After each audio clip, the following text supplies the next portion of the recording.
Kannada cinema ಇಂಡಸ್ಟ್ರಿಯಲ್ಲಿ ಅನೇಕ ನಟಿಯರು ಪರಿಚಯರಾಗಿದ್ದಾರೆ. ಈ ಹಿಂದಿನಿಂದಲೂ ಕೂಡ ಕನ್ನಡದಲ್ಲಿ ಅನೇಕ ಹೀರೋಯಿನ್ಸ್ ಅನ್ನ ನಾವು ನೋಡಿದ್ದೀವಿ. ಅದರಲ್ಲಿ ಮುದ್ದು ಮುದ್ದು ಮುಖದ ಮುದ್ದು ಮಾತಿನ ಚಲುವೆಯರನ್ನ ಮರೆಯೋದಕ್ಕೆ ಸಾಧ್ಯವೇ ಇಲ್ಲ.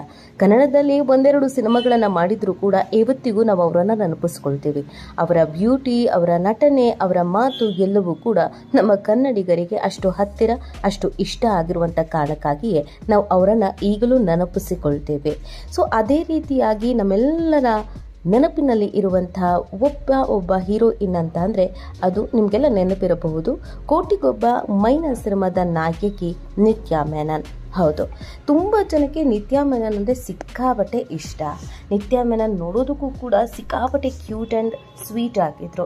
ಸೊ ಈ ಕಾರಣಕ್ಕಾಗಿ ನಿತ್ಯಾ ಮೆನನ್ ಕನ್ನಡದಲ್ಲೇ ಇರಲಿ, ಏನೊಂದಷ್ಟು ಸಿನಿಮಾಗಳನ್ನು ಮಾಡಲಿ ಅನ್ನೋದು ತುಂಬ ಜನರ ಆಶಯ ಆಗಿತ್ತು. ಆಕೆ ಅಭಿನಯ ಕೂಡ ಅಷ್ಟೇ ಚೆನ್ನಾಗಿತ್ತು ಮತ್ತು ಎಲ್ಲ ಹೀರೋಗಳ ಜೊತೆಗೂ ಅವರ ಕಾಂಬಿನೇಷನ್ ವರ್ಕೌಟ್ ಆಗ್ತಾ ಇತ್ತು. ಈ ಕಾರಣಕ್ಕಾಗಿ ನಿತ್ಯಾ ಮೆನನ್ ಅಂತ ಅಂದರೆ ತುಂಬ ಜನಕ್ಕೆ ಇಷ್ಟ. ಆದರೆ ಇತ್ತೀಚೆಗೆ ನಿತ್ಯಾ ಮೆನನ್ ಯಾವ ಸಿನಿಮಾಗಳನ್ನು ಮಾಡಿಲ್ಲ, ಕನ್ನಡದಲ್ಲಂತೂ ಬಂದೇ ಇಲ್ಲ. ಹಾಗಿದ್ರೆ ನಿತ್ಯಾ ಮೆನನ್ ಎಲ್ಲಿ ಹೋದ್ರು? ನಿತ್ಯಾ ಮೆನನ್ ಯಾಕೆ ಕೆಲವು ವರ್ಷಗಳಲ್ಲಿ ಅಂತರವನ್ನ ಕಾಯ್ದುಕೊಂಡ್ರು? ಚೆನ್ನಾಗಿದ್ದಾರಾ? ಆರೋಗ್ಯವಾಗಿದ್ದಾರಾ? ಮದುವೆ ಆಗಿದ್ದಾರಾ? ಮಕ್ಕಳಿದ್ದಾರಾ? ಈ ಎಲ್ಲ ಪ್ರಶ್ನೆಗಳು ಸಹಜವಾಗಿ ತುಂಬಾ ಜನನ ಕಾಡ್ತಾ ಇರುತ್ತೆ. ಸೊ ಆ ಎಲ್ಲ ಪ್ರಶ್ನೆಗೂ ಈ ವಿಡಿಯೋದಲ್ಲಿ ಕಂಪ್ಲೀಟ್ ಆಗಿ ಉತ್ತರವನ್ನ ಕೊಡಲಾಗುತ್ತೆ.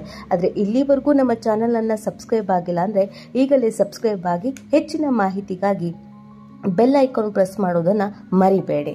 ಹೌದು, ನಿತ್ಯಾ ಮೆನನ್ ದಕ್ಷಿಣ ಚಿತ್ರರಂಗದಲ್ಲಿ ತನ್ನ ಅಮೋಘ ಅಭಿನಯದ ಮೂಲಕ ಕೀರ್ತಿಯ ಪತಾಕೆಯನ್ನ ಹಾರಿಸಿದ ನಟಿ. ತನ್ನ ಮೋಹಕ ನೋಟ ಹಾಗೇನೆ ನೋಡೋಕೆ ತುಂಬಾನೇ ಸಿಂಪಲ್ ಆಗಿರುವ ಇವರು ಒಂದಲ್ಲ ಒಂದು ಕಾಂಟ್ರವರ್ಸಿಗಳಿಗೆ ಒಳಗಾಗ್ತಾನೆ ಇದ್ರು. ಸಾಮಾನ್ಯವಾಗಿ ಹೀರೋಯಿನ್ಸ್ ಅಂತ ಅಂದಮೇಲೆ ಅಲ್ಲಿ ಗಾಸಿಪ್ಪು, ಕಾಂಟ್ರವರ್ಸಿ ಕಾಮನ್ ಆಗಿರುತ್ತೆ. ಆದ್ರೆ ಅದ್ಯಾಕೋ ಗೊತ್ತಿಲ್ಲ, ನಿತ್ಯಾ ಮೆನನ್ ವಿಚಾರದಲ್ಲಿ ಸಿಕ್ಕಾಪಟ್ಟೆ ಕಾಂಟ್ರವರ್ಸಿ ಆಯಿತು. ಅದರಲ್ಲಿ ಎಷ್ಟು ಸತ್ಯನೋ ಎಷ್ಟು ಸುಳ್ಳೋ ಗೊತ್ತಿಲ್ಲ. ಆದ್ರೆ ನಿತ್ಯಾ ಮೆನನ್ ಮಾತ್ರ ಸಿಕ್ಕಾಪಟ್ಟೆ ನೋವನ್ನ, ಇದರಿಂದ ಸಮಸ್ಯೆಯನ್ನ, ಅವಕಾಶ ವಂಚಿತವಾಗುವಂತ ಪರಿಸ್ಥಿತಿಯನ್ನ ಎದುರಿಸಬೇಕಾಯಿತು. ಹಾಗಿದ್ರೆ ನಿತ್ಯಾ ಮೆನನ್ ಈಗೆಲ್ಲಿದ್ದಾರೆ? ಕನ್ನಡದ 7 o'clock ಚಿತ್ರದ ಮೂಲಕ ಬಣ್ಣದ ಲೋಕಕ್ಕೆ ಎಂಟ್ರಿ ಕೊಟ್ಟವರು ನಿತ್ಯಾ ಮೆನನ್. ಆನಂತರ ಕನ್ನಡ ಸೇರಿದಂತೆ ಮಲಯಾಳಂ, ತೆಲುಗು, ತಮಿಳು ಭಾಷೆಗಳಲ್ಲಿ ನಟಿಸಿದ ನಿತ್ಯಾ ಮಿಷನ್ ಮಂಗಲ್ ಚಿತ್ರದ ಮೂಲಕ ಹಿಂದಿಗೂ ಪದಾರ್ಪಣೆಯನ್ನ ಮಾಡಿದ್ರು. ತಮ್ಮ ನೇರ ದಿಟ್ಟ ನಡವಳಿಕೆ ನಿತ್ಯಾ ಮೆನನ್ ನಂಬರ್ 1 ಪ್ಲೇಸ್ ಅಂದ್ರೆ ತಪ್ಪಾಗಲ್ಲ. ಯಾಕಂದ್ರೆ ಅದೆಷ್ಟೋ ಬಾರಿ ತಮ್ಮ ನೇರ ನಡವಳಿಕೆಯಿಂದ ಹಲವರ ಕೆಂಗಣ್ಣಿಗೆ ಗುರಿಯಾಗ್ತಾ ಇದ್ರು ನಿತ್ಯಾ. ಅದಕ್ಕೆ ಸಾಕ್ಷಿ ಅನ್ನುವಂತೆ ನಿತ್ಯಾ ಮೆನನ್ ಅವರನ್ನ ಹಿಂದೊಮ್ಮೆ ಮಲಯಾಳಂ ಚಿತ್ರರಂಗ ಬಂದಲ್ಲ 2 ಬಾರಿ ಬ್ಯಾನ್ ಅನ್ನ ಮಾಡಲಿಕ್ಕೆ ಮುಂದಾಗಿತ್ತು. ಹೌದು, 2012ರಲ್ಲಿ ನಿತ್ಯಾ ವಿರುದ್ಧ ಮಲಯಾಳಂ ಚಿತ್ರರಂಗದ ಅನೇಕ ನಿರ್ಮಾಪಕರು ಮುನಿಸ್ಕೊಂಡಿದ್ರು. ಯಾಕಂದ್ರೆ ಖ್ಯಾತ ಮಲಯಾಳಂನ ನಿರ್ಮಾಪಕರೊಬ್ಬರು ಆಗ ನಿತ್ಯಾ ಅವರ ಕಾಲ್ ಶೀಟ್ ಕೇಳ್ಕೊಂಡು ಅವರ ಮನೆಗೆ ಹೋಗಿದ್ರು. ಆದ್ರೆ ನಿತ್ಯಾ ಮಾತ್ರ ನಿರ್ಮಾಪಕರ ಮುಖ ನೋಡೋಕೆ ಕೂಡ ಮನೆಯಾಚೆ ಬರಲಿಲ್ಲ. ಬದಲಿಗೆ ಮನೆಯಲ್ಲಿಯೇ ಇದ್ರೂ ಕೂಡ ಮ್ಯಾನೇಜರ್ನ ಕಳಿಸಿದ್ರು.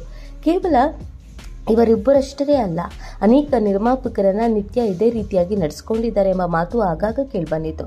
ಈ ಕಾರಣಕ್ಕೆ ನಿತ್ಯಾ ಅವರ ಮೇಲೆ ನಿಷೇಧ ಹೇರುವ ಚಿಂತನೆ ನಡೆದಿತ್ತು. ಆದರೆ ಈ ಎಲ್ಲ ಬೆಳವಣಿಗೆ ನಂತರವೂ 2012ರಲ್ಲಿ ಅರ್ಧ ಡಜನ್ ಮಲಯಾಳಂ ಸಿನಿಮಾಗಳಲ್ಲಿ ನಿತ್ಯಾ ಕಾಣಿಸ್ಕೊಂಡ್ರು. ಅದರಲ್ಲಿ ಆ ಕಾಲಕ್ಕೆ ಎಲ್ಲರ ಗಮನ ಸೆಳೆದು ಸಿಕ್ಕಾಪಟ್ಟೆ ಪ್ರಶಂಸೆಯನ್ನ ಪಡೆದದ್ದ ಚಿತ್ರ ಅಂತಂದ್ರೆ ಉಸ್ತಾದ್ ಹೋಟೆಲ್ ಕೂಡ ಒಂದು. ಇನ್ನು 2019ರಲ್ಲಿಯೂ ಕೂಡ ಇಂಥದ್ದೇ ಬೆಳವಣಿಗೆ ಆಯಿತು. 2019ರಲ್ಲಿ ಮಲಯಾಳಂ ಸಿನಿಮಾದಲ್ಲಿ ನಟಿಸುವ ಸಂದರ್ಭದಲ್ಲಿ ನಿತ್ಯಾ ಮೆನನ್ ಅವರ ತಾಯಿಗೆ ಕ್ಯಾನ್ಸರ್ ಇರೋದಾಗಿ ಸುದ್ದಿ ಬಂದಿತ್ತು. ಅದು 3ನೇ ಹಂತದಲ್ಲಿಯೂ ಇತ್ತು. ಇನ್ನು ನಿತ್ಯಾರವರು ಬಹುಕಾಲದ ಮೈಗ್ರೇನ್ ಸಮಸ್ಯೆಯಿಂದ ಬಳಲ್ತಾ ಇದ್ರು. ಇದರಿಂದ ವಿಶ್ರಾಂತಿ ಪಡೆಯೋಕೆ ನಿರ್ಧರಿಸಿದ್ದ ನಿತ್ಯಾ ಮನೆಯಲ್ಲಿಯೇ ಉಳಿದ್ರು. ತಾಯಿ ಕ್ಯಾನ್ಸರ್ನಿಂದ ಬಳಲುತ್ತಿದ್ದಾರೆ. ನಿತ್ಯಾ ಅರೆ ತಲೆನೋವಿನಿಂದ ಸಮಸ್ಯೆಯನ್ನ ಬಳಲ್ತಾ ಇದ್ರು. ಆಗ ಮಲಯಾಳಂ ನಿರ್ಮಾಪಕರು ನಿತ್ಯಾ ಮೆನನ್ ಅನುಮತಿ ಇಲ್ಲದೆ ದಿಢೀರನೆ ಮನೆಗೆ ಧಾವಿಸಿ ಅಪ್ಕಮಿಂಗ್ ಸಿನಿಮಾದಲ್ಲಿ ಮಾತನಾಡುವುದಕ್ಕೆ ಮುಂದಾಗಿದ್ರು. ಆಗ ನಿತ್ಯಾ, ಈಗ ಸದ್ಯಕ್ಕೆ ನನ್ನ ಆರೋಗ್ಯ ಸರಿಯಿಲ್ಲ, ನನ್ನ ಆರೋಗ್ಯ ಸುಧಾರಿಸಿದ ಮೇಲೆ ಮಾತಾಡೋಣ ಅಂದಿದ್ರು. ಇಷ್ಟಕ್ಕೆ ಸಿಟ್ಟಾದ ನಿರ್ಮಾಪಕರು ಕೂಡಲೇ ಮಲಯಾಳಂನ ಹಿರಿಯ ನಿರ್ಮಾಪಕ ಜಿ ಸುರೇಶ್ ಕುಮಾರ್ ನೇತೃತ್ವದಲ್ಲಿ ಸಭೆ ಕರೆದ್ರು. ನಿತ್ಯಾ ಮೆನನ್ಗೆ ಅಹಂಕಾರ ಜಾಸ್ತಿ, ಈ ಕ್ಷಣದಿಂದಲೇ ಅವರನ್ನ ಬ್ಯಾನ್ ಮಾಡಬೇಕು ಅಂತ ಆಗ್ರಹಿಸಿದ್ರು. ಇನ್ನು ಇದೇ ವಿಚಾರವಾಗಿ ಅವತ್ತು ಪ್ರತಿಕ್ರಿಯೆ ನೀಡಿದ ನಿತ್ಯಾ ಮೆನನ್, ನನಗೆ ಅಹಂಕಾರವಿಲ್ಲ, ಅಂತಹ ಅಹಂಕಾರವಿರುವ ನಿರ್ಮಾಪಕರ ಜೊತೆಗೆ ನಾನು ಮಾತಾಡೋಕ್ಕೂ ಇಚ್ಛಿಸೋದಿಲ್ಲ ಅಂತ ಖಡಕ್ಕಾಗಿ ಹೇಳಿದರು. ಸೊ ಈ ರೀತಿಯಾದಂಥ ಒಂದಷ್ಟು ಕಾಂಟ್ರವರ್ಸಿಗಳನ್ನು ನಿತ್ಯಾ ಮೆನನ್ ಮಾಡಿದ್ರು.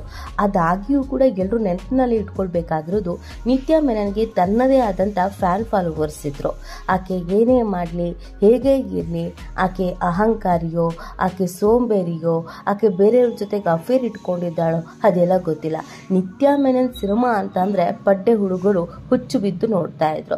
ಈ ಕಾರಣಕ್ಕಾಗಿ ನಿತ್ಯಾ ಮೆನನನ್ನು ತಡೆಯೋದಕ್ಕೆ ಬಹಳ ವರ್ಷಗಳ ಆಗಲೇ ಇಲ್ಲ. ನಿತ್ಯಾ ಮೆನನ್ ಸಿನಿಮಾ ಮಾಡಲೇಬೇಕು ಅಂತ ಪಟ್ಟು ಹಿಡಿದಿದ್ರು ಅವರ ಫ್ಯಾನ್ಸ್. ಹಾಗಾಗಿ ಒಬ್ಬರಲ್ಲ ಅಂದರೆ ಒಬ್ಬರು ಅವಕಾಶವನ್ನು ಕೊಟ್ಟೇ ಕೊಡ್ತಾರೆ ಅನ್ನೋದು ನಿತ್ಯಾ ಮೆನನ್ಗೂ ಗೊತ್ತಿತ್ತು. ಹಾಗಾಗಿ ಕನ್ನಡದಲ್ಲಿ ಒಂದೆರಡು ಸಿನಿಮಾಗಳನ್ನು ಕೂಡ ಮಾಡಿದ್ರು. ಇವತ್ತಿಗೂ ನಿತ್ಯಾ ಮೆನನ್ ಅಂದರೆ ಸಿಕ್ಕಾಬಟ್ಟೆ ಕ್ರೇಜ್ ಇದೆ. ಆಕೆ ಮೊದಲು ಇದ್ದ ಹಾಗೆ ಈಗಿಲ್ಲ, ತುಂಬಾನೇ ದಪ್ಪ ಆಗಿದ್ದಾರೆ. ಒಬ್ಬ ಹೀರೋಯಿನ್ ತೆಳ್ಳಗೆ ಬೆಳ್ಳಗೆ ಬಳುಕು ಆಗಿರಬೇಕು. ಆದರೆ ನಿತ್ಯಾ ಮೆನನ್ ದಪ್ಪ ಆಗಿದ್ರು ಕೂಡ ಅವರ ಫ್ಯಾನ್ಸ್ ಮಾತ್ರ ನೋಡೋದಕ್ಕೆ ತುಂಬ ಕ್ಯೂಟ್ ಆಗಿದ್ದೀರಾ, ಚಬ್ಬಿ ಆಗಿದ್ದೀರಾ, ಇದ್ರೆ ನಿಮ್ಮ ಥರನೇ ಇರಬೇಕು, ಸೇಮ್ ಟೆಡ್ಡಿ ಬೇರ್ನ ನೋಡಿದ ಹಾಗೆ ಆಗತ್ತೆ ಅಂತ ಅದನ್ನು ಪ್ಲಸ್ ಪಾಯಿಂಟ್ ಮಾಡಿಕೊಂಡು ಹೊಗಳ್ತಾ ಇದ್ದಾರೆ. ಅಷ್ಟರ ಮಟ್ಟಿಗೆ ನಿತ್ಯಾ ಮೆನನ್ ಅಂದರೆ ಇಂಡಸ್ಟ್ರಿಯಲ್ಲಿ ಒಂದು ಕ್ರೇಜ್ ಇದೆ. ಸೊ ಇತ್ತೀಚೆಗೆ ಸಿನಿಮಾಗಳನ್ನು ಮಾಡೋದಕ್ಕೆ ಮತ್ತೆ ಶುರು ಮಾಡಿದ್ದಾರೆ. ಒಳ್ಳೆಯದಾಗಲಿ ಅನ್ನೋದು ಎಲ್ಲರ ಉದ್ದೇಶ. ಈ ಬಗ್ಗೆ ನಿಮ್ಗೇನು ಅನಿಸುತ್ತೆ ಅನ್ನೋದನ್ನು ನೀವು ಕೂಡ